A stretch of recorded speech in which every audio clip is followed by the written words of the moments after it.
In today's video, I want to talk about the difference between validating someone's feelings and confirming someone's feelings.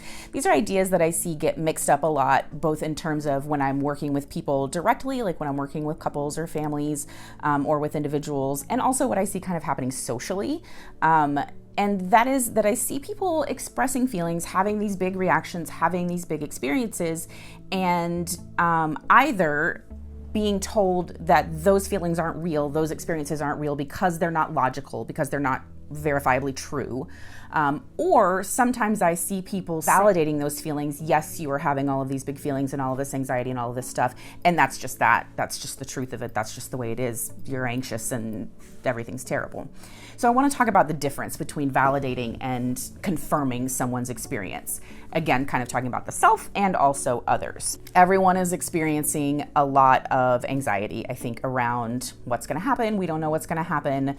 And so I think at different points, many of us are having different feelings about things are never going to be the same again.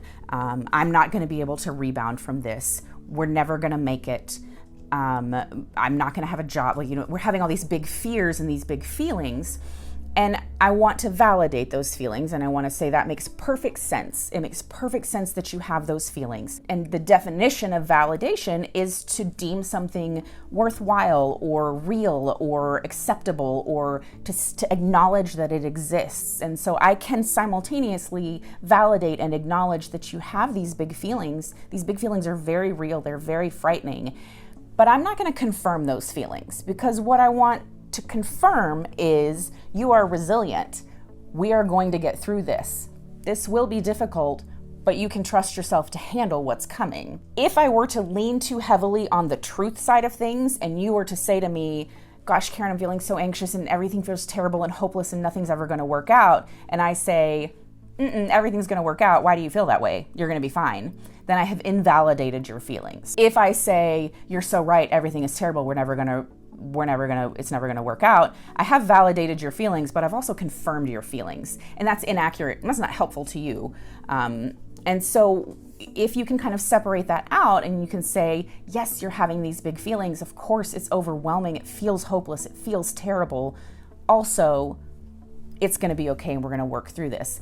Now, when you're in conversations with people, sometimes it's hard to know if validation is sufficient and all that's needed, or if either a confirmation or a challenge is also needed. Let's say your partner, if you know that your partner knows that things are going to work out and it's going to be okay, but in the moment they're having these big feelings, there may not be as much of a need to challenge or disconfirm or whatever those feelings are. Validation of, yes, you're having these feelings are uncomfortable, I'm here with you, these feelings are worthwhile, that may be enough.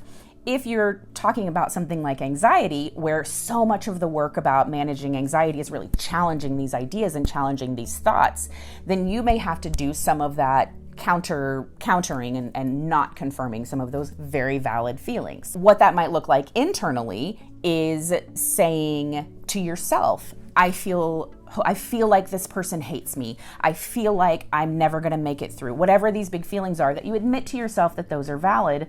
But if you can also challenge those as not necessarily the truth of it, even if you don't know what the truth is yet, if you can validate that as not necessarily the truth of it, then I think that you give yourself more power and you don't end up stuck. And that's something I see a lot with people that that are trying to challenge anxiety, is that they're stuck in it and they see themselves as an anxious person. They see themselves as always going to have these problems, always going to feel this way, because they've conflated what validation is versus confirmation.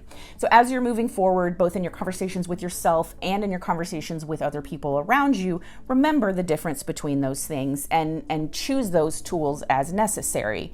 Too much validation, I think, might lead to stagnation if that validation is interpreted as confirmation. So those are my thoughts for today. Find me on Instagram, find me on Facebook. I'm on Twitter now, hooray. I don't know. Go to Twitter and tell me what I'm supposed to do on Twitter, because it's new to it. If you could like, share, and subscribe here on YouTube, makes a huge difference in how much work I can do and how accessible this work is to people. I'm trying to keep it low cost and free for as many people as possible right now. So your support, your shares, your likes, your subscribes make a huge difference. Thanks so much. Have a great day.